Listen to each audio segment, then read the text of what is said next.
A distant bell chimes once, then silence returns. In these quiet hours, the world belongs to those who keep it running while everyone else sleeps. Tonight, we witness the quiet labor of the Star Chart Observatory at the Southern Air Temple. Settle into the stillness. Let your bed hold you softly. Let your thoughts grow quiet and distant. Let the last of your effort melt away. This is canon and calm. Let us begin. The stairs to the observatory are narrow, carved directly into the spine of the mountain. Each step is worn smooth by 1,000 years of quiet ascent, a testament to the monks who came before. Here the wind does not just blow, it sings. It catches in the hollowed flutes of the temple walls, producing a low, resonant hum that vibrates in the soles of my feet. The climb is long, but the air grows purer with every 100 steps. I carry only a small lantern, its flame flickering against the cold draught that sweeps through the open archways. My robes, heavy and lined with wool, brush against the stone as I move higher into the clouds. At the summit, the observatory waits in silence. It is a dome of white marble and weathered bronze, perched like a bird upon the highest peak.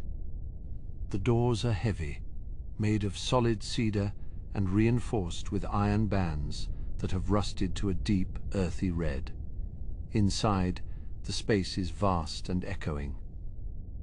The smell of old parchment and beeswax hangs thick in the air, a comforting scent that has lingered here for centuries.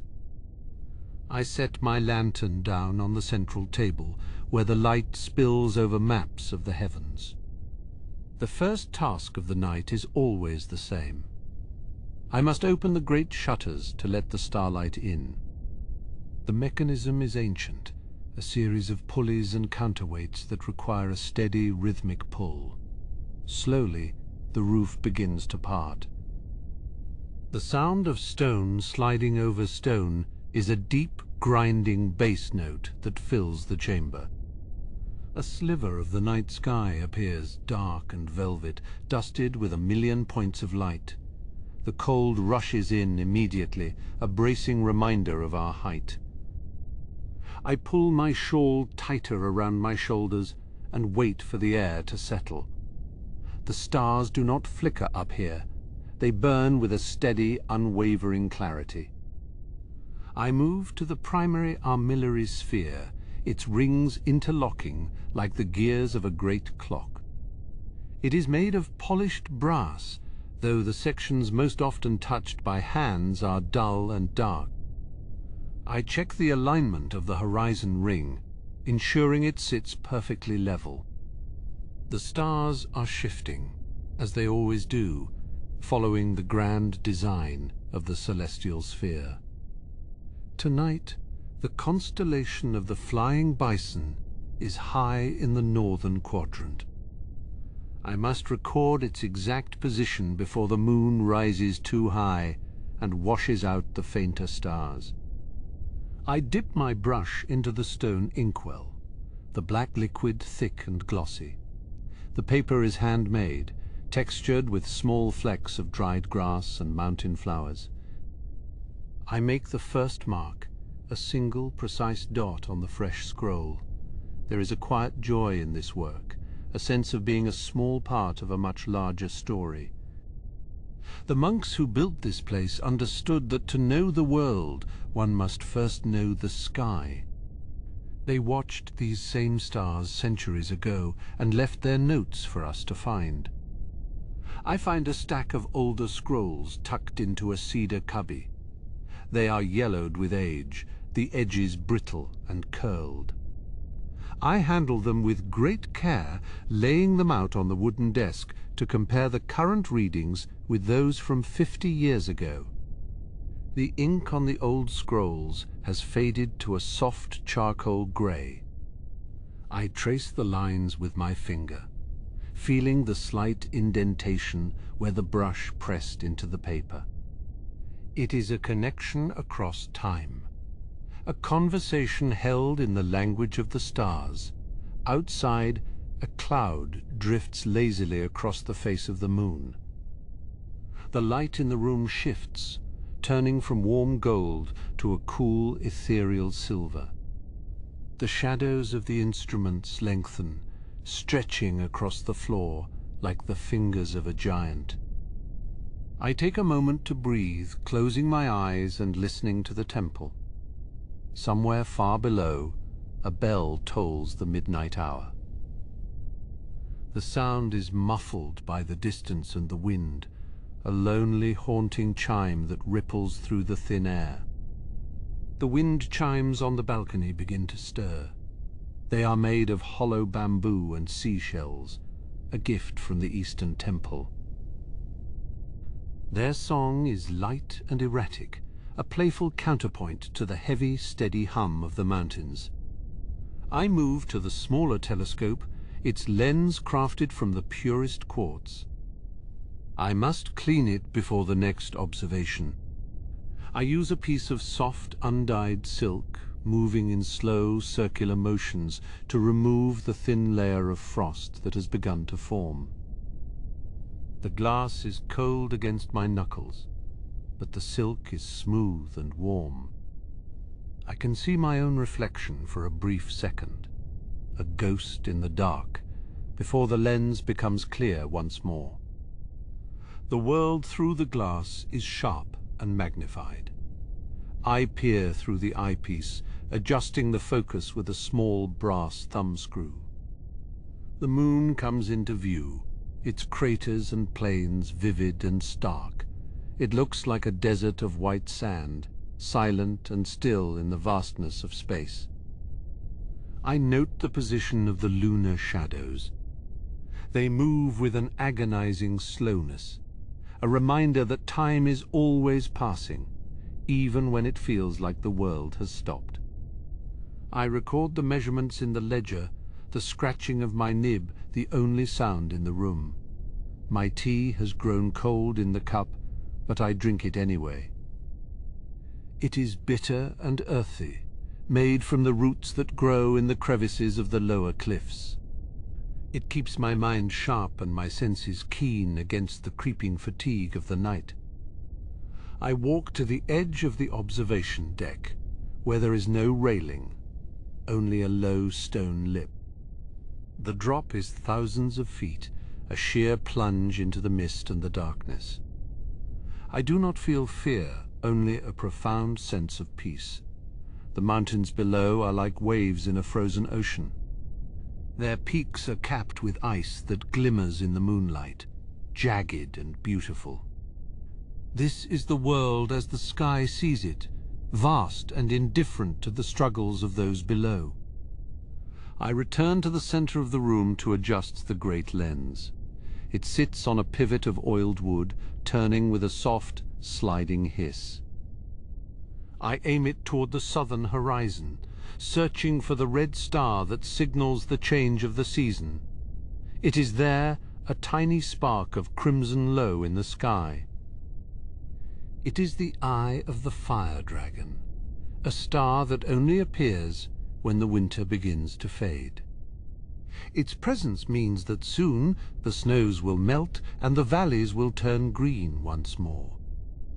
I feel a sense of relief, though the winter has been kind this year.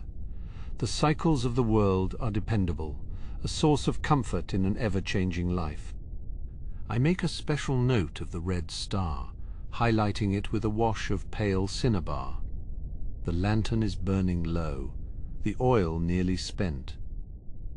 I reach for the heavy ceramic jug to refill it, the liquid pouring with a thick, glugging sound.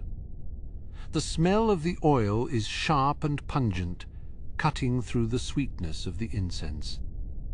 I trim the wick with a pair of small iron shears. The flame leaps up, bright and steady, casting a warm glow over my hands. They are calloused from years of handling stone and metal, the hands of a worker who finds beauty in the mundane.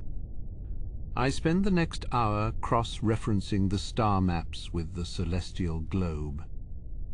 The globe is a masterpiece of craftsmanship, a sphere of deep blue lapis lazuli inlaid with silver stars. It turns on a silver axis, clicking softly as it passes each degree of longitude. I find a discrepancy in the records. A small star, usually bright in the constellation of the koi fish, seems to have dimmed. I check the lens, then the eyepiece, but the result is the same. It is a mystery, a small change in the infinite tapestry. I do not feel the need to solve it tonight. Some things are meant to be observed and recorded, to be understood by those who will come after me. I simply write down what I see, leaving the interpretation to the elders and the sages. The silence of the observatory is not empty. It is filled with the weight of history and the presence of the mountain itself. I feel the stone beneath me, solid and ancient, a foundation that has weathered 1,000 storms.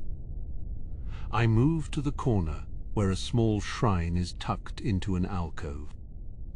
I light a single stick of sandalwood incense, the smoke rising in a straight, thin line before being caught by the draught. It is an offering of thanks for the clarity of the night. The smell of the sandalwood is grounding. It reminds me of the temple gardens, where the trees grow gnarled and strong against the wind. It reminds me that even here, in the cold and the dark, we are connected to the earth. I look back at the star charts, the ink now dry. They are beautiful in their complexity, a map of a territory we will never walk. The stars are our guides, our markers in the dark. The night is half over and the shift continues. There are more measurements to take, more scrolls to file, more silence to inhabit. I pick up my brush once more, the weight of it familiar and right in my hand. The inkwell is still half full and the paper is waiting. I begin the next set of observations, focusing on the movement of the planetary wanderers. They move against the fixed stars, a dance that takes years to complete. I watch the way the light catches on the bronze rings of the armillary. It creates a pattern of golden lines on the floor, a shifting geometry that mirrors the heavens above. I walk through the light, my shadow merging with the shadows of the stars. The air is getting colder now, the deepest part of the night approaching. I can see my breath in the air, a faint white mist that vanishes as quickly as it appears. I do not mind the cold. It keeps the senses sharp. I think of the others in the temple, sleeping in their warm cells. They trust us to keep the watch, to monitor the world and the sky while they rest. It is a quiet responsibility, one that requires no praise or recognition. The work is its own reward, the peace of the observatory, the beauty of the stars, the steady rhythm of the night. It is enough. I continue my task, moving with a deliberate slowness that matches the turning of the world. The next scroll is ready, and the stars are waiting. I move the telescope a fraction of an inch, the gears whispering in the dark. The sky is a book that never ends, and I am merely a reader, turning the pages one by one. The gears of the great orrery require a constant, vigilant hand. I reach for the jar of refined oil, its scent thick and metallic in the cool night air. The brass teeth are worn smooth by centuries of silent rotation. I apply a single drop to the pivot of the inner rings, watching as it spreads, like a dark tear, across the metal. The friction eases, and the machine sighs, a low mechanical hum that resonates through the floorboards. It is a conversation between the hand of the craftsman and the movement of the stars. Outside the high, narrow windows, the wind sings a different song. It whistles through the ventilation slats, carved into the shapes of clouds and swirling currents. The air here is thin and sharp, tasting of snow and ancient stone. I pull my woolen shawl tighter around my shoulders, feeling the weight of the weave against my skin. The cold is a reminder of our isolation, high above the world, where the clouds are our only neighbors. It is a quiet existence, but one filled with a profound sense of purpose. I turn my attention to the primary lens of the great telescope. It is a massive disc of glass, polished to a perfect, shimmering clarity. Dust is the enemy of the observer, and I take up a square of soft white silk to begin the cleaning. I move in slow, circular motions, feeling the resistance of the glass beneath my fingers. Each pass removes a microscopic layer of grime, revealing the deep, dark violet of the night sky beyond. The lens acts as a bridge, bringing the distant wonders within reach of the human eye. In the corner of the room, an inkstone waits, its surface dark and inviting. I begin to grind the solid ink, adding a few drops of water from a small ceramic pitcher. The sound is rhythmic, a gentle scraping noise that fills the silence. The ink becomes a thick, glossy liquid, catching the light of the nearby candle.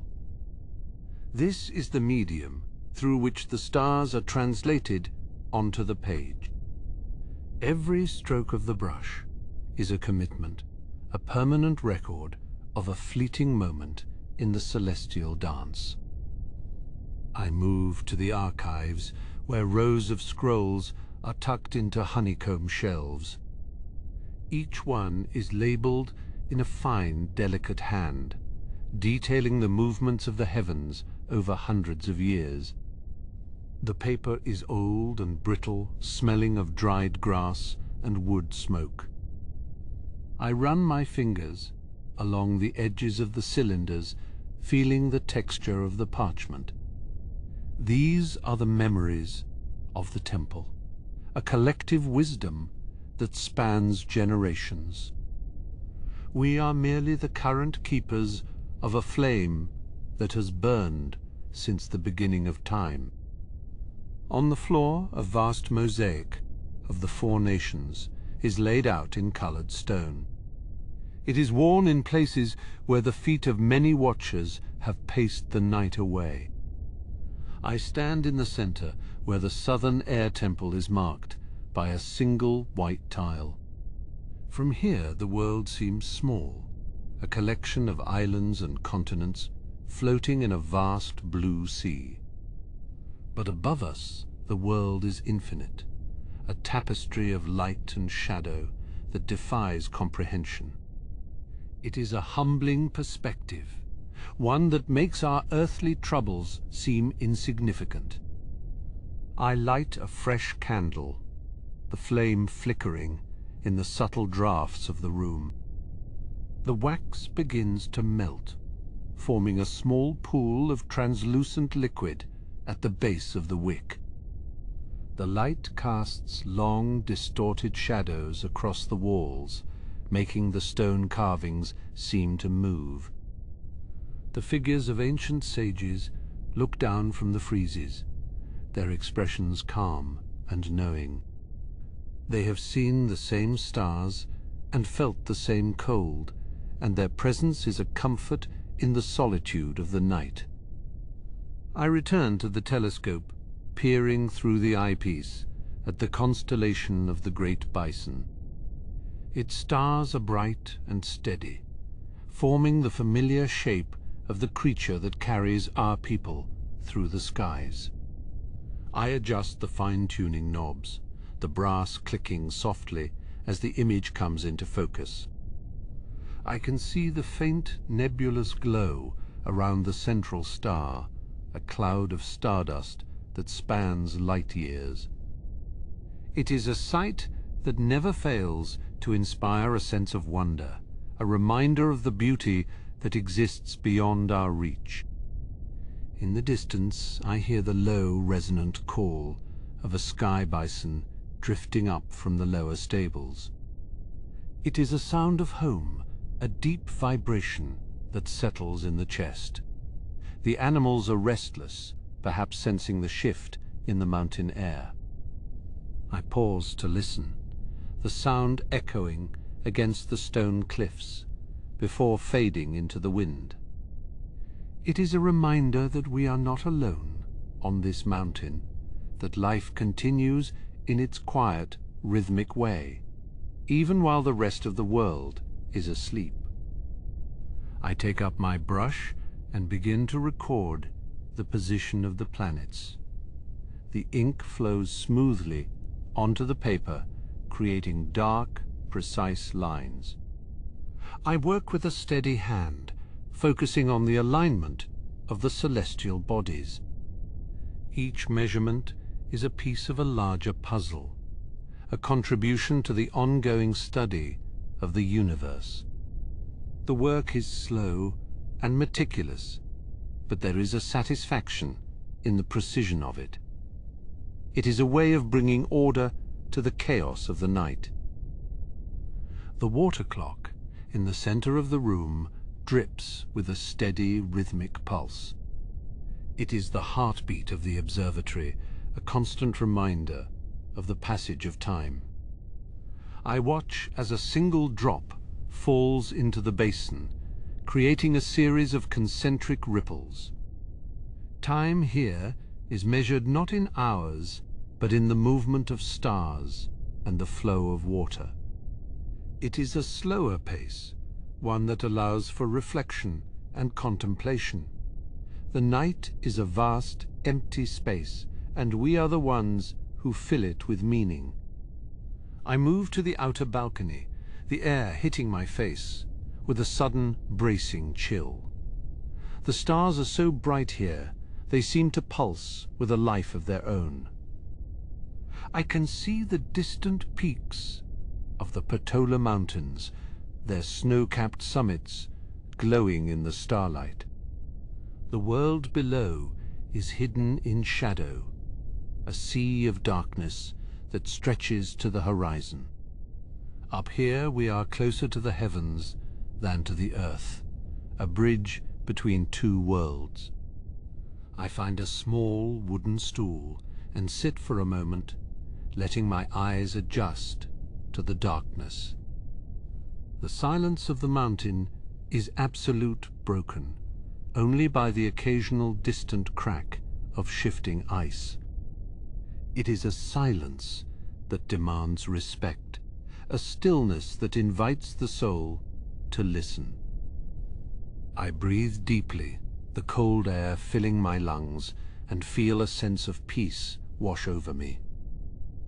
In this moment, there is no past and no future, only the present and the stars. I think of the scholars who will read these charts in the years to come. They will look at these lines and see the same patterns that I see tonight. They will understand the movements of the heavens because of the work that is done in this room. It is a legacy of knowledge passed down through the ages, a gift from the past to the future. I am proud to be a part of it, to contribute my small voice to the great chorus of history. I stand up and return to the warmth of the observatory. The smell of the incense is still faint in the air, a lingering trace of the earlier offering. I check the counterweights of the great telescope, ensuring they are balanced and secure. The lead weights hang heavy on their chains, providing the stability needed for long-term observation. Everything is in its place, functioning exactly as it was intended to. The machine is an extension of the human mind, a tool for exploring the unknown. I spend some time dusting the high shelves using a long-handled brush made of soft feathers. The dust motes dance in the light of my lantern like tiny golden stars.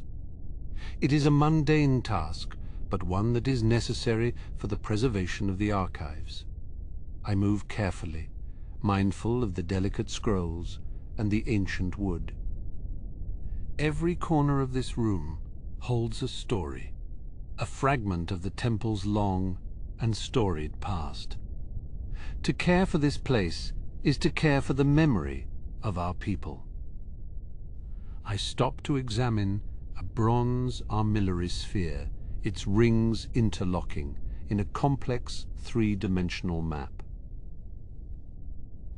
I give it a gentle push, and the rings begin to spin, a silent, graceful movement. It is a model of the universe as we understand it, a representation of the harmony that exists between the elements. The metal is cool to the touch, and the craftsmanship is exquisite. It is a testament to the skill of the artisans who built this temple so many years ago. I find myself drawn back to the star charts, the ink now dry and the paper stiff. I roll the scroll carefully, securing it with a silk ribbon, and place it in its designated slot. The work for this hour is complete, but the night is far from over. There are still more observations to make, more data to collect, more mysteries to unravel. The sky never repeats itself, and every night offers something new to those who are willing to look. I take a moment to trim the wicks of the candles, keeping the light steady and clear. The shadows retreat for a moment, revealing the intricate carvings on the ceiling. They depict the history of the Air Nomads, their journeys across the sky, and their connection to the spirits. It is a visual reminder of our heritage, a story that is written in both stone and star. We are a people of the wind, and the sky is our true home. I prepare for the next phase of my shift, gathering the tools and materials I will need. The air is getting thinner, and the cold is deepening, but I am undeterred. The stars are calling, and the work must continue. I move with a quiet confidence, my steps light on the stone floor. The night is deepening and the stars are shifting, drawing me further into the secrets of the celestial sphere. I move toward the western gallery, where the air is always a few degrees colder, and the stone floor is worn smooth by centuries of quiet, deliberate footsteps. The chill here is sharp, a reminder of the altitude and the thinness of the atmosphere that surrounds our mountain home. I can hear the distant whistle of the wind passing through the narrow vertical vents in the outer walls, creating a haunting melody that sounds like a flute played by the mountain itself. It is a sound that has accompanied every night shift, a familiar companion in the solitude of the observatory. I reach the heavy bronze shutters that protect the smaller, secondary telescopes used for tracking planetary drift. They are stiff from the frost and require a firm, steady hand to operate without disturbing the delicate balance of the instruments. I grip the cold handle and pull with a slow, even pressure, feeling the resistance of the metal as it slides along its track. With a low, resonant groan, the shutter moves, revealing a sliver of the midnight sky, where the stars seem to burn with a fierce, unwavering clarity. Away from the warmth of the main hearth, the silence of the gallery is profound, broken only by the rhythmic ticking of the wall-mounted chronometers. I check the alignment of the first instrument, a modest refractor. its brass barrel gleaming faintly in the dim light of my handheld lantern. The lens is slightly clouded, with a thin shimmering layer of condensation that has formed in the cooling air. I take a piece of soft, treated chamois from my belt and begin to wipe the glass in slow, circular motions. I work with a gentle touch, ensuring that no streaks or fibers are left behind to distort the incoming light. The glass is freezing against my fingers, a sharp contrast to the lingering heat of the tea I drank earlier. A clear view is essential, for the accuracy of our records depends on the purity of the observation. Once the lens is polished to a high shine, I peer through the eyepiece, adjusting the fine focus thumbscrew until the stars resolve into pinpricks of brilliant light. I find a wandering planet, a tiny glowing orb of pale amber, suspended in the vast velvet darkness of the celestial sphere. It is a humbling sight, a reminder of the scale of the universe and our small but significant place within it. I record its current position on a fresh sheet of parchment, my handwriting steady and precise as the ink flows from the nib. I note the time and the angle of elevation, carefully comparing it to the data collected during the previous lunar cycle. There is a subtle shift in the planet's path, a tiny incremental movement that would be invisible to the untrained eye, but is clear to those who watch. It is these small changes, these minute variations in the celestial dance, that tell the long story of the heavens. I move to the next shutter, repeating the process with a sense of calm, meditative purpose. This routine is a form of discipline, a way to quiet the mind and find center within the work.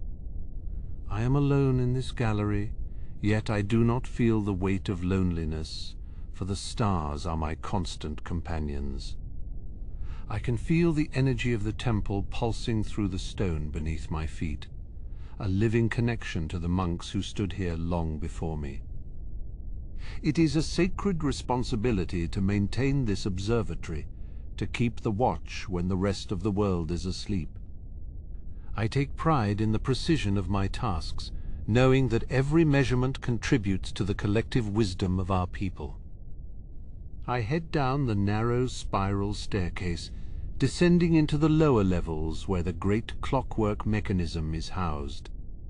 The air is warmer here, thick with the scent of heavy machine oil, aged oak, and the faint metallic tang of brass. I can hear the steady, rhythmic tick-tock of the massive pendulum, a heartbeat for the temple that marks the passage of every second.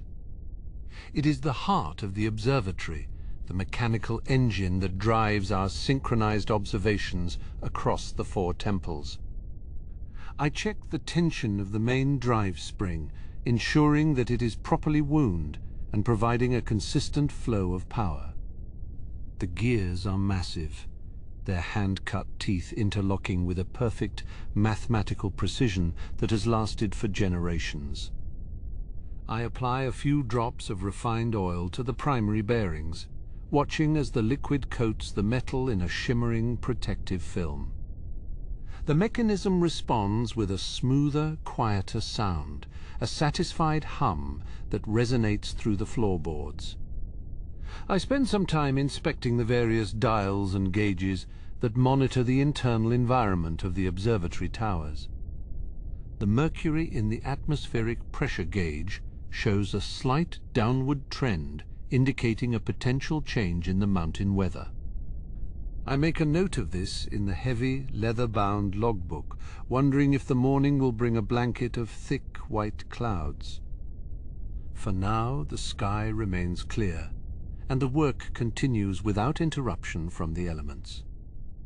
I return to the central chamber where the great telescope stands like a silent sentinel, its massive frame dominating the space. I climb the wooden ladder to the primary observation platform, feeling the slight, reassuring sway of the timber structure. The view from this height is breathtaking, a panoramic vista of the stars that seems to stretch on into infinity. I spend a long moment simply looking, lost in the beauty of the constellations and the glowing river of the galaxy. They are like diamonds scattered across a dark cloth, glowing with a light that has traveled across the void for thousands of years. I think about the ancient masters who designed this place, who mapped the stars with nothing but their eyes and their intellect. Their spirits are woven into the very fabric of the temple, guiding my hands as I adjust the great brass wheels. I feel a deep sense of peace, a connection to the universe that transcends the physical world.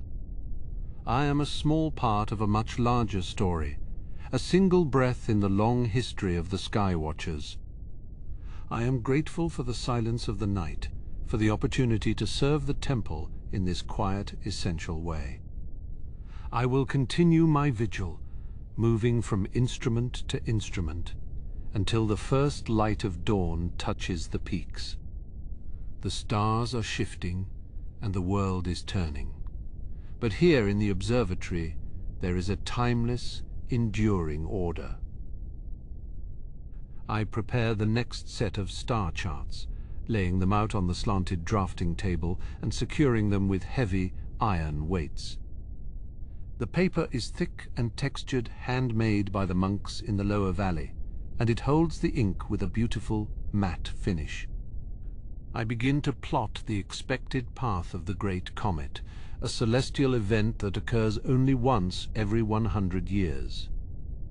It is a task that requires absolute focus, for even a small error in calculation could lead to a significant deviation in our predictions. I use a silver compass to draw the arcs, the metal tip scratching softly against the surface of the parchment.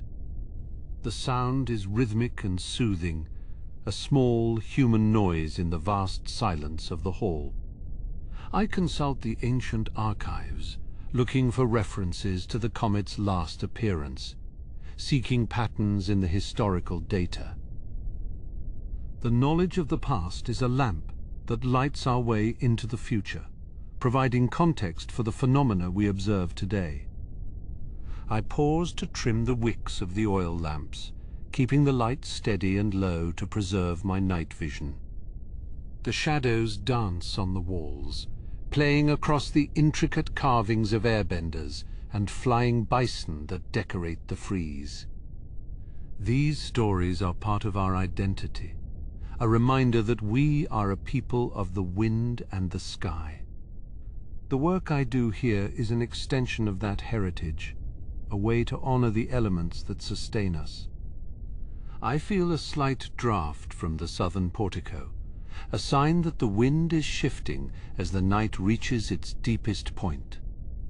I adjust my robes, pulling the heavy wool tighter around my shoulders to ward off the creeping cold.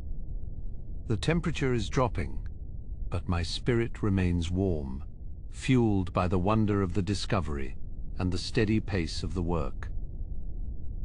I am exactly where I am meant to be, performing the tasks that have been passed down through the ages. I take a moment to listen to the silence, noticing the subtle layers of sound that exist within it.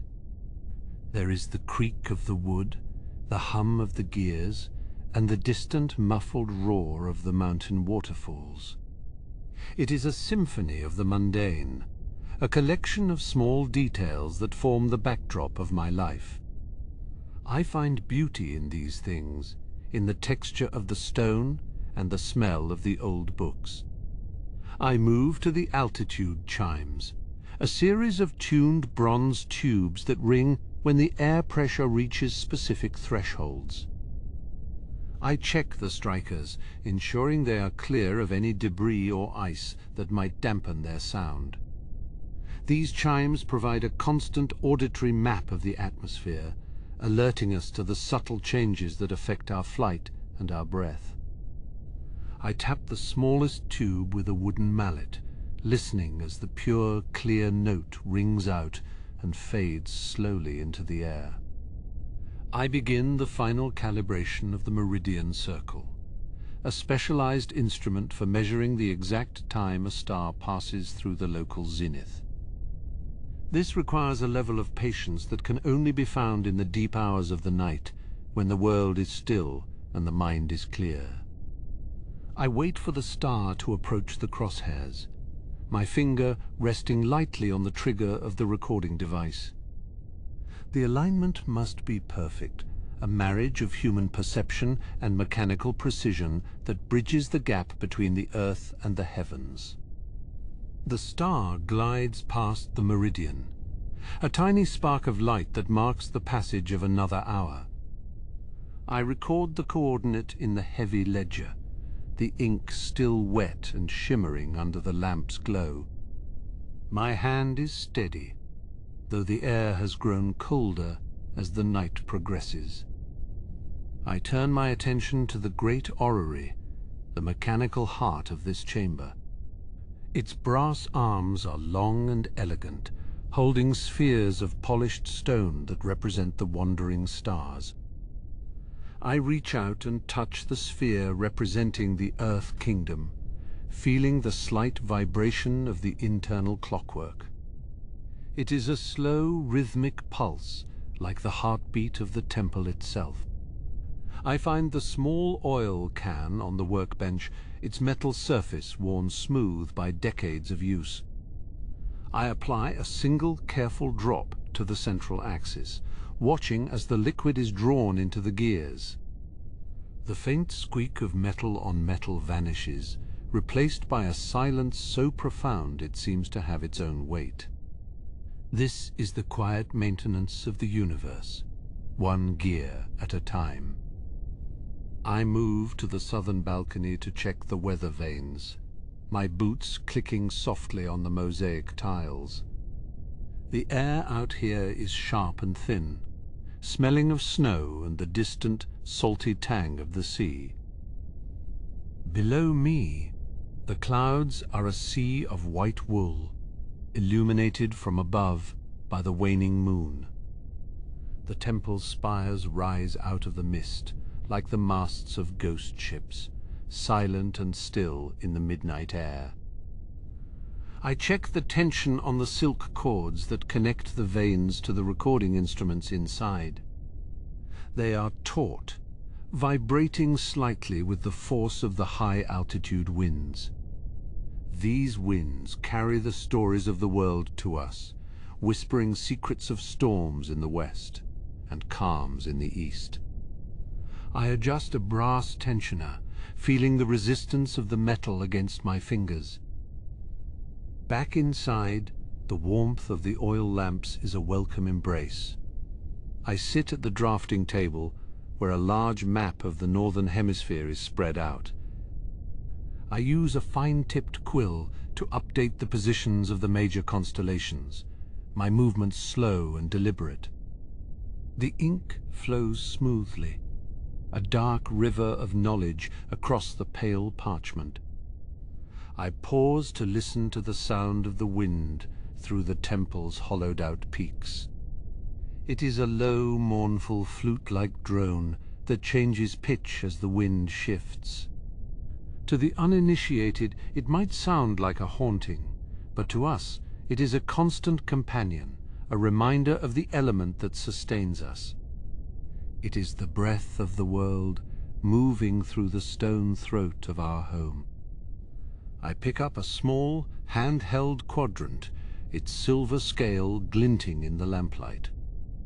I step toward the open aperture of the dome, looking up at the Great Bear as it begins its descent toward the horizon. I align the sights, my eye pressed against the cold metal, and measure the angle of the star's elevation. It is exactly 42 degrees, just as the ancient scrolls predicted. There is a profound satisfaction in this consistency, a sense of order in a world that often feels chaotic. the stars do not change their paths and the mountains do not move their peaks. We are the observers, the keepers of the record, ensuring that the knowledge of these cycles is never lost. I write the measurement down, the numbers flowing onto the page in neat, orderly rows. I move to the crystal cabinet, where the spectral prisms are kept in velvet-lined drawers. I select a clear, triangular prism and hold it up to the light of a single focused lamp. A rainbow of colors spills across my palm, a reminder of the hidden complexity within the light itself. I use this prism to analyze the composition of the comet's tail, looking for the telltale signatures of different elements. I notice a small smudge on the surface of the crystal and breathe on it, the mist of my breath clearing slowly. I wipe it clean with a piece of soft chamois, being careful not to scratch the delicate edges. These tools are older than the monks currently living in the temple, and they require a gentle hand. They have seen more than I ever will, peering into the depths of space for centuries. I return the prism to its place and close the drawer with a soft click. My gaze wanders to the corner of the room, where a small shrine to the past avatars stands. A single stick of incense burns there, its smoke curling upward in thin silver ribbons. I take a moment to offer a silent prayer of gratitude for the clarity of the night and the safety of the temple. I check the water clock, the steady drip, drip, drip of the liquid marking the passage of time. The reservoir is nearly empty, meaning it is time to refill it for the final watch of the night. I lift the heavy ceramic pitcher and pour the water into the upper basin, the sound of the splashing water loud in the quiet room. It is a simple, repetitive task, but it is necessary for the accuracy of our records. I feel a sense of peace as I work, a connection to the generations of monks who have stood in this very spot. They looked at the same stars, felt the same cold wind, and recorded their findings in the same ledgers. We are all part of a long, unbroken chain of observation, a lineage of watchers in the dark. It is a quiet life, but it is a meaningful one. I walk over to the great bellows that circulate air through the lower levels of the observatory. I pump the handle 3 times, feeling the rush of air as it moves through the stone flues. This prevents the build-up of stale air and keeps the temperature stable, protecting the delicate instruments from warping. The rhythmic sound of the bellows is like the breathing of a great beast, slow and steady. I look out at the horizon, where the first faint hint of blue is beginning to touch the edge of the world. The night is not yet over, but the transition has begun. I take a deep breath, the cold air filling my lungs and clearing my head. There is still much to be done before the sun rises and the day shift monks arrive to take over. I gather the loose sheets of parchment and stack them neatly on the corner of the desk. I place a heavy stone paperweight on top of them, carved in the shape of a sleeping bison. The weight of the stone feels solid and reassuring under my hand. I have completed the primary observations for this hour, and the data is secure. I spend a few minutes polishing the brass railing that circles the main telescope. The cloth moves in circular motions, revealing the bright golden metal beneath the layer of tarnish. It is a task that requires little thought, allowing my mind to wander through the vast distances of the stars I have been watching. I imagine the worlds that might be circling those distant suns, silent and cold in the vacuum. I check the temperature of the oil in the lamp, ensuring it is not burning too hot. The flame is steady and blue at the base, casting a warm amber light across the room. I trim the wick slightly, the smell of burnt carbon sharp and brief. The light softens, creating long dancing shadows that stretch across the vaulted ceiling. I sit back down and pick up a small wooden flute, playing a few low, quiet notes. The sound blends with the wind outside, a harmony between the human and the elemental. It is a way to stay awake, to keep the mind sharp during the final hours of the shift. The music is simple, a melody passed down from teacher to student for generations. I look at the star chart one last time, tracing the path of the comet with my finger. It is moving faster now, its journey toward the sun accelerating with every passing moment. We will be ready for it when it arrives, our instruments calibrated and our ledgers open. The work we do here is the foundation upon which our understanding of the universe is built. I stand and stretch, my joints popping in the silence. I feel the fatigue of the night in my bones, but it is a good kind of tiredness. It is the exhaustion of a job well done, of a night spent in service to the stars. I move toward the stairs, ready to begin the final round of inspections before the dawn breaks. I descend the spiral staircase, my soft-soled boots making no sound on the worn granite steps. The air here is noticeably cooler, holding the dampness of the mountain's heart and the scent of ancient stone. I trail my fingers along the wall, feeling the grooves where airbenders once shaped the rock, with nothing but a focused breath. Every few steps, a small alcove holds a flickering candle, its flame protected by a translucent horn screen. The gear room is a forest of bronze and iron where the great teeth of the tracking mechanism mesh with silent precision. I listen for the slightest hitch in the rhythm, a sound that would signal a grain of sand or a dry bearing. The oil here is thick and dark, smelling of crushed seeds and old metal, a scent that defines the midnight hours. I take the long-necked oiler from its hook and apply 3 drops to the primary drive shaft, watching the liquid disappear into the seam.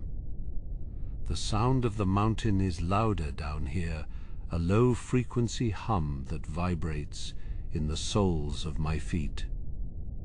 It is the sound of the wind rushing through the natural flues of the southern air temple, a song that never truly ceases. I check the tension on the hempen ropes that hold the massive stone counterweights in place.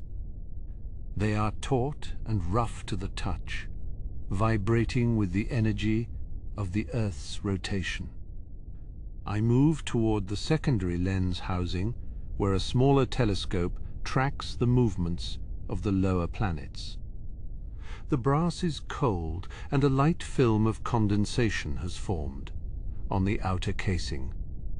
I use a piece of soft chamois to wipe it away, my movements slow and deliberate, to avoid jarring the delicate alignment. The glass reflects the amber glow of my lantern, a small pool of light in the vast, echoing chamber. A glass floor panel reveals the great star map etched into the stone 2 levels below. The lines are filled with silver leaf, which catches the light and glows like a ghost of the sky above. I stand on the edge of the glass, looking down at the constellations of the southern hemisphere, laid out in perfect geometric order. It is a reminder that the work we do is merely a reflection of a much larger and older design. I enter the archive room, where the air is dry and smells of beeswax and very old parchment. The walls are lined with thousands of wooden drawers, each containing a single scroll of celestial observations. I pull one drawer open, the wood sliding smoothly against wood, and check the humidity gauge. The needle is steady, pointing to the ideal range for preserving the ink and the paper. The water clock in the corner drips with a steady, rhythmic thud, marking the seconds with a splash of clear water. It is a simple mechanism, yet it is the most accurate way to keep time in the thin air of the peaks. I check the level of the reservoir and add a small pitcher of filtered water to compensate for evaporation. The ripples spread across the surface, catching the light before settling back into a mirror-like calm. I sit on a low stool for a moment and pour the last of my jasmine tea, which is now only lukewarm. The taste is bitter and floral, a familiar companion during the long hours of the graveyard shift. I listen to the wind as it whistles through the narrow ventilation slits high up on the walls. It sounds like a distant choir, singing a song without words, a melody of the high places. I look at the intricate wood carvings on the doorframe, depicting a herd of sky bison in flight. The wood is dark and polished by centuries of hands passing through this doorway to check the stars. I trace the shape of a calf, its tiny horns just beginning to sprout, and feel a sense of connection to those who came before. We are all just temporary caretakers of this mountain and its secrets. The weight of the keys on my belt is comforting, a heavy metallic presence that anchors me to my duties. I adjust the belt, the bronze rings clinking softly, a sound that seems loud in the profound silence. I move to the next station, where the primary mirror's cooling vents must be checked for obstructions. Even a single stray feather from a passing bird could disrupt the airflow and cause a thermal distortion. I find a small mountain bird perched on the ledge, its feathers puffed up against the cold of the night. It does not fly away as I approach, merely watching me with one dark, unblinking eye. I leave it in peace, moving quietly to the other side of the vent to complete my inspection. The bird is a guest in our halls, and its presence is a sign of the harmony we strive to maintain. The sky outside the narrow windows is turning a deeper shade of violet, the stars losing some of their sharp, diamond-like brilliance. The transition from the deep night to the pre-dawn hour is always the most peaceful time of the shift. The world below is still asleep, wrapped in a blanket of clouds, while we remain here in the light. I feel a sense of privilege to be one of the few who see the world from this perspective. I check the tension screws on the main azimuth ring, ensuring they have not loosened from the vibration of the wind. Each screw is marked with a tiny notch, which must align perfectly with the marks on the frame. I find one that is a hair's breadth out of place and use a small wrench to nudge it back into its proper position. The metal gives a tiny, satisfying creak as it settles into place. I spend a few minutes cleaning the dust from the glass floor panels using a long-handled brush. The bristles are soft, made from the hair of a mountain goat, and they sweep away the fine grit without scratching. I work in long, sweeping strokes, following the lines of the star map, as if I were painting the sky. The silver leaf begins to shine again, reflecting the lantern light with renewed clarity. I move to the archive's central desk and record the humidity readings in the heavy leather-bound logbook.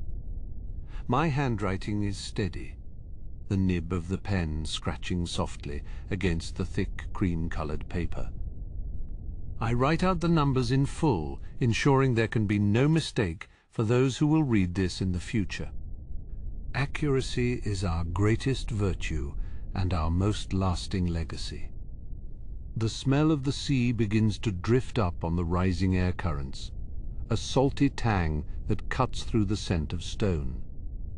It is a sign that the morning winds are beginning to stir, bringing news from the world far below our peaks.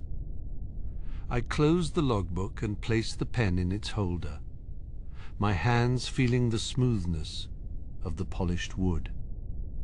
The task is nearly finished, and the dawn is no longer a distant promise. I take the lantern and begin the walk back up the stairs, the light casting long, flickering shadows against the vaulted ceiling. My legs feel heavy, but my mind is clear, filled with the quiet satisfaction of a night well spent. I pass the gear room one last time, the silent machinery still turning, its work never truly done. It is a heart that beats for the temple, a pulse of bronze and iron in the dark. I reach the upper landing, where the air is fresher and the light is beginning to change once more. The deep violet of the sky is being replaced by a soft, misty blue, the color of a robin's egg. I pause to catch my breath, leaning against the cold stone of the archway and looking out at the horizon. The first hint of gold is still minutes away, but the world is already beginning to wake up. I check the oil level in the lantern, noting that it is nearly empty, its job for the night almost complete. I will refill it before the next shift, ensuring the flame stays bright for the observer who follows me. It is a small act of service, a link in a chain that stretches back for 1,000 years. We keep the light burning so that the stars may always be seen. I turn the heavy iron handle of the door leading to the outer observation deck, feeling the first true bite of the morning wind against my skin. The cold mountain air rushes to meet me as I step onto the high stone balcony. It is a sharp, clean chill that settles deep in the lungs and awakens the senses after the warmth of the inner chamber. The wind here has a voice of its own, a low, constant hum that vibrates through the heavy masonry. I pull my cloak tighter around my shoulders, feeling the rough woven wool against my skin. The stone beneath my boots is worn smooth by the passage of countless monks who have stood here watching the heavens for centuries. To my left, the great bronze wind chimes sway gently in the pre-dawn breeze. They do not ring with a sharp metallic clang, but with a deep resonant drone that echoes the natural frequency of the peaks. I pause to listen to the rhythm of the mountain, feeling the pulse of the air as it flows through the valley below. The sound is a constant companion, a reminder that the world is always in motion, even when it seems most still. I walk to the edge of the balustrade, where the stone is cold and damp with the morning mist. Looking down, the sea of clouds stretches out for miles in every direction. It looks like a soft white blanket tucked around the knees of the mountains, hiding the world below in a layer of silence. Only the tallest peaks pierce through the vapor like islands in a frozen white ocean. The light of the waning moon catches the edges of the clouds, silvering them with a pale, ghostly glow. It is a sight that never truly grows old, no matter how many times I have stood here in the quiet hours. I turn my attention to the external tracking instruments mounted along the railing. These are smaller brass devices used to measure the atmospheric refraction before the final readings are taken. I check the first instrument, a vertical quadrant that tracks the altitude of the polar stars. The brass is cold to the touch, and I can feel the fine grit of wind-blown dust on its surface. I use a small silk cloth to wipe it clean, the fabric catching on the delicate engravings. I adjust the tension on the alignment screw, turning it just a fraction of an inch. The metal moves with a precise, oily smoothness, a testament to the skill of the craftsman who forged it. I peer through the sighting tube, aligning the crosshairs with the faint glimmer of a star that is slowly sinking toward the horizon. The light is steady, untroubled by the turbulence of the lower atmosphere. I record the position in my mind to be written down once I return to the warmth of the desk. Moving further along the deck, I reach the housing for the secondary reflecting mirror. This mirror redirects the starlight into the heart of the observatory, allowing us to see what the naked eye cannot.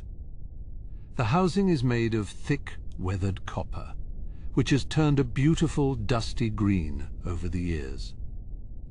I check the seals on the protective shutters, ensuring that no moisture has seeped inside during the night. The copper feels solid and reliable, a sturdy shield against the elements. I operate the manual crank to test the shutters, the gears clicking with a rhythmic metallic sound.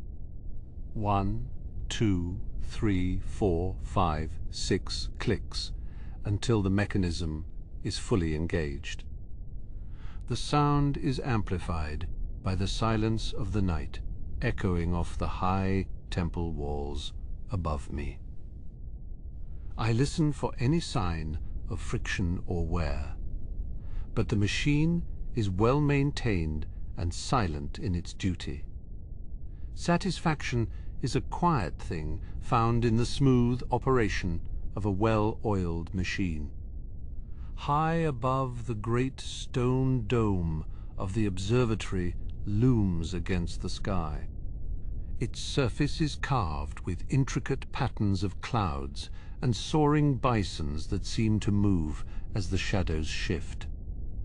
The white stone reflects the moonlight, giving the entire structure a soft, ethereal radiance. It is a monument to our desire to understand the infinite, a bridge between the earth and the stars. I feel small standing in its shadow, but it is a comfortable sort of smallness, like a single grain of sand in a vast desert. I walk to the eastern corner of the balcony, where a stone incense burner sits on a pedestal. It is a simple bowl-shaped vessel filled with white sand and the charred remains of the night's offerings. I clear away the old ash and place a new stick of sandalwood in the center. I do not light it yet, for that is a task for the dawn, but I prepare it now so that the transition may be seamless. The scent of the unlit wood is faint and sweet, a promise of the ritual to come. Beside the burner lies a stack of heavy slate tiles used for temporary calculations. I pick up a piece of chalk and write out the coordinates for the next celestial alignment. The chalk makes a dry, scraping sound as it moves across the slate, leaving behind a trail of white dust. I write the numbers 45, 22, and 11, each digit large and clear. These are the markers for the morning star, which will soon make its appearance.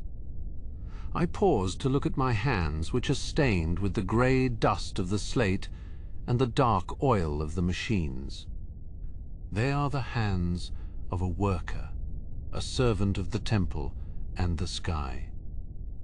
There is a dignity in this labor, a sense of purpose that transcends the individual. We are the keepers of the records, the watchers in the dark, ensuring that the knowledge of the ancestors is never lost. The weight of the responsibility is a familiar and welcome burden. I lean back against the stone wall and look up at the zenith of the sky. The stars are at their most brilliant just before they begin to fade. I can see the great dragon coiling across the north, its eyes two bright blue stars that seem to watch the world below. To the south, the constellation of the sky, Bison, is rising, its broad shoulders spanning the horizon. These patterns are as familiar to me as the faces of my brothers and sisters. I think of the generations of observers who have stood exactly where I am standing now. They saw these same stars, tracked these same movements, and felt this same cold morning wind. We are part of a long, unbroken line, a thread of continuity that stretches through the ages. The temple is not just a building of stone and wood, but a living, breathing history kept alive by our presence. The thought brings a sense of peace, a quiet belonging in the vastness of time. I move to the edge of the deck once more and look toward the horizon where the sky is beginning to soften. The deep blackness is giving way to a bruised purple, a color so subtle it can only be seen by those who are looking for it. The stars are starting to lose their sharp edges, becoming softer and more distant. The night is beginning its slow retreat, making way for the coming light. I take a deep breath of the thinning air and feel the change in the atmosphere. I pick up a small brass handbell and ring it, once, twice, 3 times. The sound is clear and high, a signal to the monks in the lower levels that the morning watch is beginning. It is a small ritual, but an important one, a way of marking the passage of time in a place where time often feels irrelevant. The sound carries on the wind, drifting down the mountain and into the valleys below. I wait for the echo to fade before setting the bell back on its stand. I check the water clock located in a sheltered alcove on the balcony. The water drips with a steady, rhythmic plink, plink, plink into a copper basin. The level has reached the mark for the final hour of the night shift. I adjust the flow slightly, ensuring that the timing remains accurate despite the drop in temperature. The water is cold and clear, reflecting the first faint light of the sky like a dark, liquid mirror. I spend a few moments tidying the deck, picking up a stray piece of rope and coiling it neatly by the door. I straighten the cushions on the stone bench, where the senior observers sit during their long vigils. Everything must be in its proper place, ready for the next person who will take up the watch. Order is the foundation of our work, the framework that allows us to see the beauty of the universe. I take pride in these small acts of care, for they are the heart of our service. I look out at the peaks one last time before heading back inside. The highest summits are now clearly visible, their snow-capped tops glowing with a soft pink light. It is the first kiss of the sun, a promise of the day to come, though the valley is still shrouded in shadow. The air feels different now, more active, more alive, as if the world were taking a deep, collective breath. The silence of the night is being replaced by the subtle sounds of the morning. I walk back toward the heavy iron door, my footsteps sounding loud on the stone. I feel a sense of accomplishment, a quiet satisfaction in having completed my duties for another night. The stars have been tracked, the instruments have been tended, and the records have been kept. I turn the handle and feel the warmth of the inner chamber spilling out to meet me. As I step back inside, I can already hear the first faint sounds of the temple waking up for the day. The heavy iron door swings shut behind me with a muffled metallic thud that resonates through the stone floor. The sudden silence of the interior is thick and heavy, like a warm wool blanket draped over my shoulders. I stand for a moment, letting my eyes adjust to the low flickering light of the wall sconces. The air here is rich with the scent of old parchment and the lingering sweetness of burnt sandalwood. It is a familiar, comforting smell, the scent of 1,000 years of study and quiet devotion. I walk toward the central desk, my boots making a soft, rhythmic scuff on the polished stone floor. The main chamber feels larger in the dim light, the ceiling lost in the deep shadows of the dome. Above me the great orrery hangs, silent and still, its brass spheres reflecting the faint glow of the dying torches. I can feel the weight of the mountain around me, a solid grounding presence that anchors the soul. I reach the archive where the records of the night are kept in neat, orderly rows. Each scroll is a piece of history, a tiny fragment of the infinite tapestry of the stars.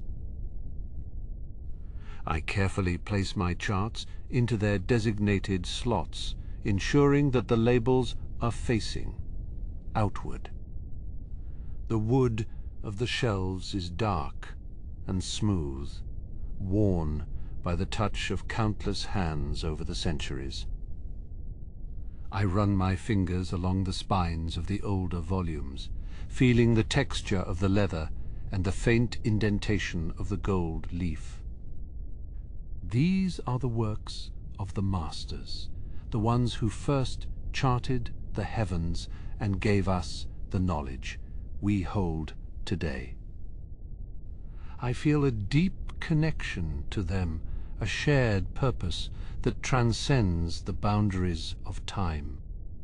The silence of the archive is not empty but full of the echoes of past scholars and their quiet discoveries. I take a moment to appreciate the stillness, the sense of being part of something much larger than myself. I move to the cleaning station, a small wooden bench tucked into a corner of the main hall. On it are several soft cloths and a bottle of specialized oil used for maintaining the delicate instruments. I pick up a small brass sextant and begin to wipe away the thin layer of dust that has accumulated during the night. The metal is cold in my hands, but it soon warms as I work, the oil into the joints and gears. I move with slow, deliberate motions, focusing on the task at hand and letting my mind drift. There is a meditative quality to this work, a way of caring for the tools that allow us to see the unseen. I can hear the faint ticking of the clockwork mechanism that drives the main telescope. It is a steady, reassuring sound, like the heartbeat of the observatory itself. The gears are made of solid bronze, and they move with a precision that is almost hypnotic. I check the tension on the drive belts, making sure they are neither too tight nor too loose. Everything must be in perfect balance for the instruments to function as they should. I feel a sense of responsibility, a duty to maintain the integrity of this ancient place. I walk over to the incense clock, which stands in a small alcove near the center of the room. The last stick of incense is burning down its fragrant smoke, curling upward in thin, elegant wisps. I check the time against the water clock and find that they are in perfect agreement. The night is nearly over, and the transition to the morning shift is approaching. I prepare a new stick of incense and place it in the holder, ready for the next observer. This simple act is a bridge between the night and the day, a way of ensuring the continuity of our watch. I turn my attention to the great orrery once more, looking up at the complex arrangement of spheres and rings. It is a model of the universe as we understand it, a testament to the ingenuity of our ancestors. The planets are made of different materials, each chosen for its symbolic significance. The Earth is a sphere of green jade, while the Sun is a glowing orb of polished gold. I watch as the mechanism slowly turns, the spheres moving in their appointed paths. It is a dance of the heavens, a cosmic symphony that plays out in the silence of the observatory. I walk along the corridor that leads to the lower levels, passing by the intricate stone carvings that adorn the walls. These carvings depict the history of the Air Nomads, our journeys through the skies, and our connection to the natural world. I see the image of a sky bison, its massive form rendered in exquisite detail, its fur seeming to ripple in the flickering torchlight. I reach out and touch the cold stone, feeling the lines and curves of the carving beneath my fingertips. These images are a reminder of who we are and where we came from, a source of strength and inspiration. I stop at a small window that looks out over the inner courtyard of the temple. The light is stronger now, the shadows retreating before the advancing day. I can see the first few monks moving through the courtyard, their orange and yellow robes bright against the grey stone. They move with a quiet grace, their movements fluid and intentional. I feel a sense of peace watching them, a feeling of being at home in this sacred place. The temple is waking up, and the air is filled with the sound of distant chanting and the ringing of bells. I return to the main chamber and begin to extinguish the torches one by one. The room is plunged into a soft twilight as the natural light from the dome begins to take over. I walk to the center of the floor where a massive mosaic of the 4 nations is laid out in colorful stone. I stand in the center of the mosaic, feeling the energy of the earth beneath my feet. This is the heart of the observatory, the point where the heavens and the earth meet.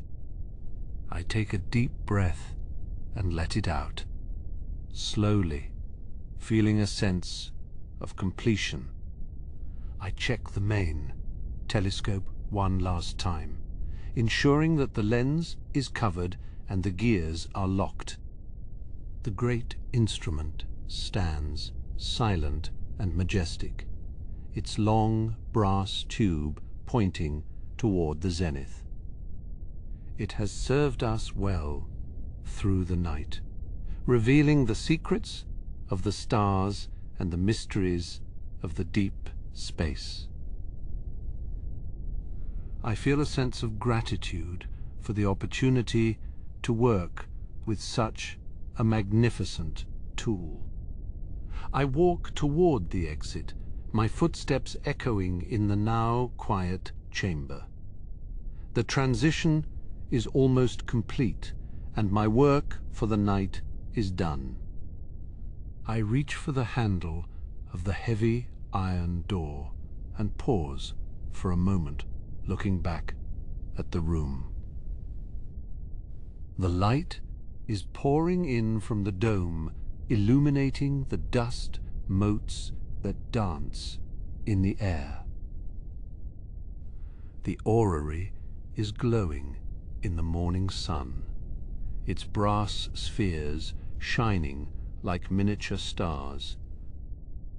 It is a beautiful sight, a moment of pure tranquility before the busyness of the day begins. I feel a sense of satisfaction in knowing that I have played my part in the ongoing story of this place. I turn the handle and step out into the morning air, the cool breeze brushing against my face. I walk down the stone steps toward the living quarters where a warm meal and a soft bed await me.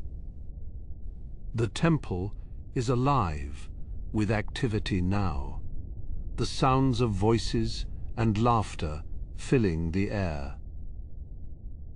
I pass by a group of young acolytes who are practicing their airbending in the courtyard, their movements light and airy. They look up and smile at me, and I nod in return, a silent acknowledgement of our shared life. I feel a sense of belonging, a feeling of being part of a community that values wisdom and peace. I reach my room and set my satchel down on the small wooden table. I take off my heavy cloak and hang it on a peg by the door, feeling the weight lift from my shoulders. I sit down on the edge of my bed and close my eyes for a moment, letting the events of the night wash over me. The stars, the charts, the gears, and the silence, all of it feels like a dream. Now, a distant memory that is slowly fading. I feel a deep sense of tiredness, but it is a good tiredness, the kind that comes from a job well done. I lie back on the soft mattress and pull the blankets up to my chin. The room is quiet and cool, the light filtered through the thin paper screens on the windows. I can hear the distant sound of the wind whistling through the peaks, a soothing, familiar lullaby. I let my breathing slow down, becoming deep and regular as I drift toward sleep. The observatory will continue its work. Without me, the stars will continue their journey across the sky, and I will be here resting in the heart of the mountain. I think about the next shift and the discoveries that await the next observer. There is always something new to see, some new mystery to unravel in the vast expanse of the universe. I feel a sense of excitement, even in my tiredness, a curiosity that never truly fades. The work we do is important, not just for ourselves, but for the future of our people. We are the keepers of the light, the watchers of the stars, and our vigil never ends. I hear the soft rhythmic chime of the morning bell echoing through the halls, signaling the arrival of the day shift and the end of my long solitary journey through the stars. The sound is gentle and clear, a final punctuation mark on the night's work. I feel a sense of closure, a quiet peace that settles deep within my soul. The world is waking up, and I am finally going to rest. The cycle continues as it always has, and as it always will, a steady, unchanging rhythm in an ever-changing world. I close my eyes and let the darkness take me, sinking into a deep and dreamless sleep as the first true rays of the sun begin to touch the highest spires of the temple. The light is a thin silver line, at first a mere suggestion of the day to come.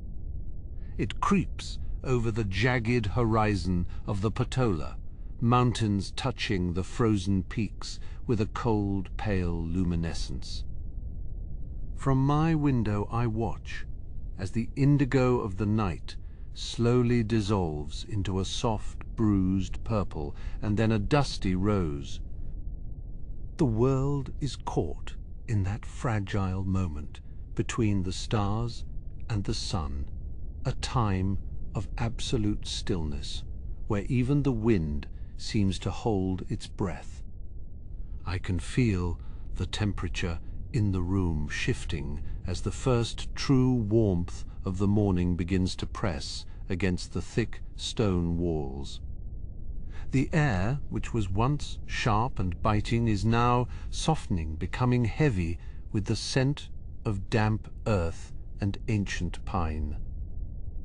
Down in the valley, the mists are beginning to stir, swirling in the hollows like the breath of some giant creature.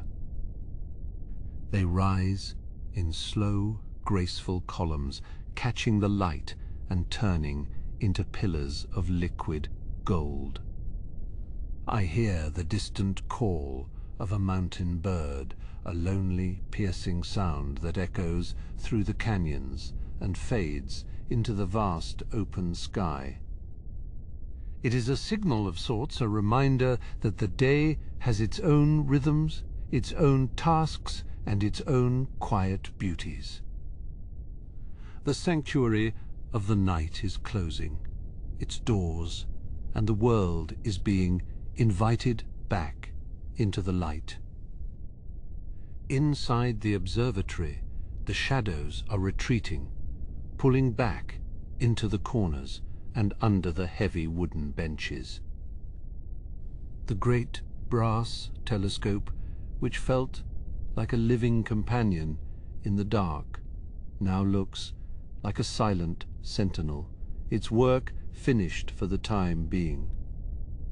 The gears are cool to the touch, their surfaces slick with a fine layer of oil that smells of lemons and old metal. I run my hand along the smooth curve of the lens housing, feeling the faint vibrations of the mountain itself, a deep tectonic hum that never truly stops. It is the heartbeat of the temple, the steady pulse of a place that has stood for 1,000 years. I can hear the soft rhythmic sound of a broom on the stone floor, somewhere in the corridors below. It is a comforting sound, a sign that the morning chores have begun, and that the cycle of life is continuing, as it always does. The acolytes will be waking now, their young voices hushed as they make their way to the meditation halls. They move like shadows themselves, their orange and yellow robes a bright contrast to the grey stone of the temple. I think of the many generations who have walked these same paths, who have looked at these same stars and felt this same peace. In the corner of the room, the small incense burner is still smouldering, a thin blue ribbon of smoke rising from its lid. The scent of sandalwood and dried jasmine lingers in the air, a final ghost of the night's vigil. I reach out and extinguish the tiny ember, feeling the warmth on my fingertips for a brief second. The silence that follows is profound, a deep ringing quiet that fills my ears and settles in my chest. It is the silence of completion, the quiet of a job well done and a journey safely concluded. I look at the star charts spread out on the table, the ink now completely dry and permanent. The lines I drew are sharp and clear, a map of the heavens captured on a piece of handmade paper. These charts will be archived in the great library, joined with thousands of others to form a continuous record of the universe's movements. We are but brief observers in the long history of the cosmos, but our work gives us a place in that history. We are the bridge between the earth and the sky, the translators of the celestial language. I see a movement at the door, and I know it is my successor arriving to take my place. He is an older man, with a face lined by years of laughter and deep thought, his eyes still bright with curiosity. We do not speak, for there is no need for words between us. A simple nod, a passing of the heavy brass key, and the transition is complete. He moves to the telescope with a practiced ease, his hands finding the familiar controls as if they were an extension of his own body. The observatory is in good hands.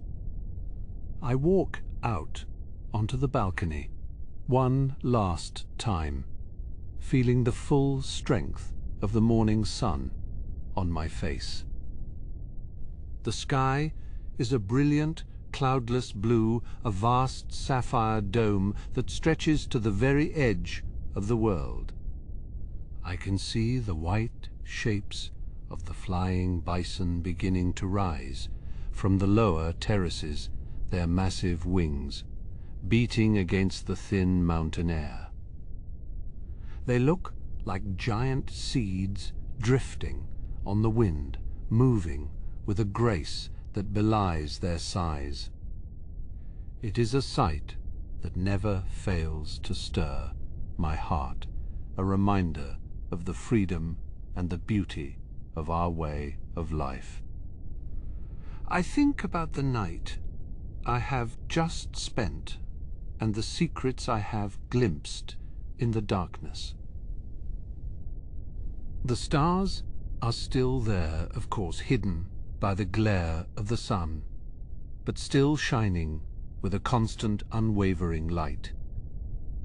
They are our ancestors, our guides, and our future, all wrapped into one. As I turn to leave, I feel a sense of profound gratitude for the opportunity to serve as a watcher of the skies.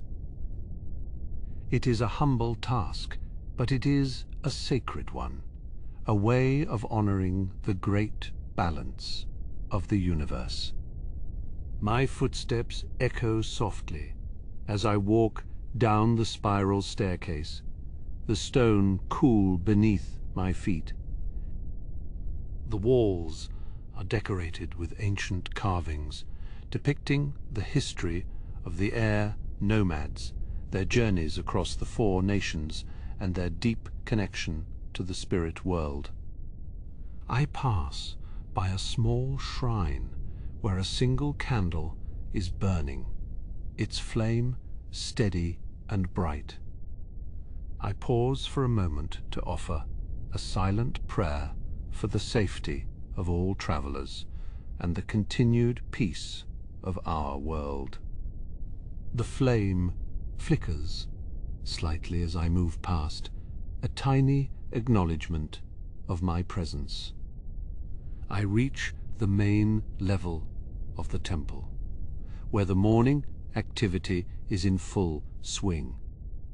The smell of fresh bread and herbal tea wafts from the dining hall, making my stomach rumble with a gentle hunger. I see a group of young students gathered around a large globe, their teacher explaining the different currents of the wind. Their faces are full of wonder and excitement. The same wonder I felt when I was their age. It is a beautiful thing to see the flame of knowledge being passed to the next generation. I find a quiet spot in the garden where the flowers are just beginning to open, their petals to the sun. The air is filled with the hum of bees and the soft rustle of leaves, a peaceful, natural symphony. I sit on a stone bench and close my eyes, letting the warmth of the sun soak into my bones. The tiredness I felt earlier is still there, but it is a soft, manageable thing, like a comfortable old blanket. I am content to simply be, for a while, to exist in this moment of perfect tranquility. I think about the vastness of the world and the smallness of my own life, and yet I do not feel insignificant. I am a part of something much larger, a thread in the great tapestry of existence. Every star I charted, every gear I turned, every breath I took, in the cold night air was a contribution to the whole. We are all connected by the air we breathe and the stars we watch, and the dreams we dream. It is a simple truth, but it is a powerful one. As I drift closer to sleep, the sounds of the temple begin to fade into a gentle blurred hum. The voices, the bells, the wind, all of it merges into a single soothing vibration that carries me away. I feel as if I am floating on a cloud, drifting over the mountains and toward the distant horizon. The world is a beautiful place, and I am grateful to be a part of it. The shift is over, the work is done, and the rest is well deserved. I see the stars again in my mind's eye, not as distant points of light, but as old friends welcoming me home. They whisper to me in the language of the universe, a song of peace and permanence. I follow the light deeper into the darkness, knowing that I am safe, and that the morning will always come. The cycle is complete, and the balance is restored. I am at peace with the world and with myself. I can hear the faint sound of the wind flutes built into the temple's spires, singing their mournful, beautiful song. It is a sound that has comforted me since I was a child, a sound that means I am home. The music is like a soft hand stroking my brow, easing away the last of my worries. I let the melody wash over me, sinking deeper and deeper into the quiet embrace of the mountain. The world continues its dance, and I am merely a witness to its beauty. I think of the great library, where my charts will now rest among the wisdom of the ages. They are a small part of a vast collection, but they are mine, a record of my time under the stars. I hope that someday a young student will find them and feel the same sense of awe and discovery that I did. Knowledge is a gift that we give to the future, a light that never truly goes out. I am proud to have contributed my small part to that light. The sun is high in the sky now, and the temple is bathed in a brilliant white glow. The shadows are short, and the air is warm, and the world is full of life. I can feel the energy of the day all around me, a vibrant, pulsing force that is both exciting and calming. It is a different kind of energy than the night, but it is just as essential. The day and the night are two sides of the same coin, each necessary for the other to exist. I take one last deep breath of the mountain air, feeling it fill my lungs and clear my head. It is clean and pure and full of the spirit of the wind. I'm ready to let go now, to surrender to the deep and dreamless sleep that is waiting for me. The observatory will be there when I wake, and the stars will be waiting for my return. But for now there is only the peace and the quiet and the warmth of the sun. I close my eyes and the world disappears, leaving only the soft, rhythmic beating of my own heart. I am at one with the mountain, with the temple, and with the stars. The journey is over, and the rest has begun, a quiet end to a long and beautiful night. I drift away into the light, leaving the world behind and finding my way back to the source of all things.